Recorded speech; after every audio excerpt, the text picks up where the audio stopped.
I mean, I heard a testimony of an ex-gay one time, so like, I know that freedom is possible.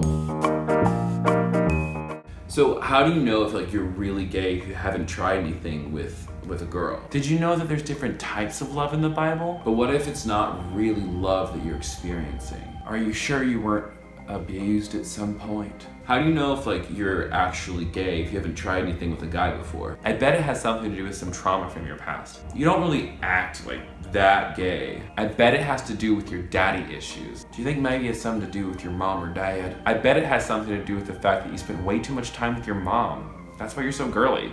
God and the gay Christian, that sounds like a watered down gospel to me. I mean, I've read theology, but this queer theology seems really biased. Queer theology obviously has a bias to it, not like me. Like I've read like John Piper, and that dude's rock solid foundation. I mean, I don't think I need to read anything else because I read the Bible, and like the Bible's like really clear about God's position on this. You know what I'm saying? This guy in my church, he struggled with same-sex attraction for a long time, and now he's married and has 2 kids. It's a slippery slope. I mean, it's a slippery slope. It's a slippery slope. It's just a slippery slope because once you let 2 homosexuals get married, like they're gonna wanna marry like a dog or their cats. Maybe they'll wanna marry themselves. Next thing you know, they're gonna have women preaching in every church. Women start preaching from the pulpit. That's when you know hell's frozen over. It was Adam and Eve, not Adam and Steve. I really need to be honest here. I feel like if you just tested the spirits like the Bible tells us, dude, Paul was celibate. You're being deceived. And I think celibacy is like such a higher calling than marriage, you know? Oh,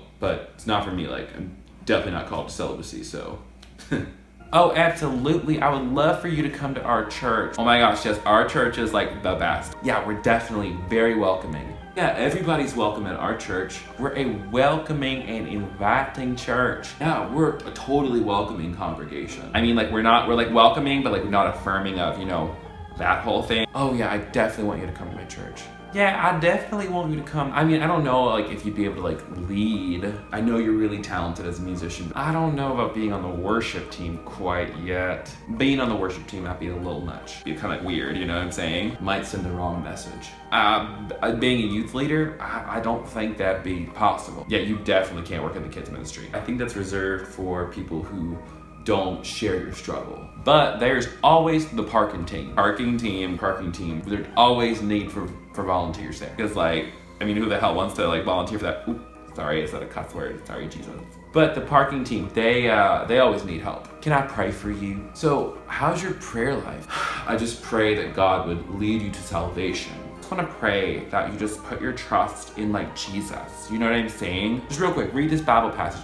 That one right there. It's from Leviticus. Let's take a second, look at this passage from Romans, and just you tell me what you think it says. I just don't think that this sexuality thing is you. I think this is like a temptation you need to work against. I mean, I don't agree with you, but like, you're still my brother in Christ. I really love you, but I don't agree with you, but you're still my sister in Christ. I just feel like if we love each other well enough, we can like press into the tension of this relationship and really just love each other well and still do life together in community and be authentic with one another. Do you know what I'm saying? I love you. I just want to see you in heaven. And hold on for 1 second. Yeah, that's Pastor Johnny texting me. I gotta get. Hey, thank you so much for watching this video, and thank you to the hundreds of comments and tweets and shares. I'm actually not surprised at all at a lot of the things that I got in on comments and tweets, because there's a lot of shit that LGBTQ people hear from Christians. In some ways, like when we make it into a caricature of itself, sure, it's funny, but when used in real life, it actually really hurts. So if you are someone out there who is engaging with LGBTQ people, don't be that person. That's as simple as that. Be on the lookout for another video where I'm actually going to be discussing more stuff like this, but for now, go ahead and leave a comment below.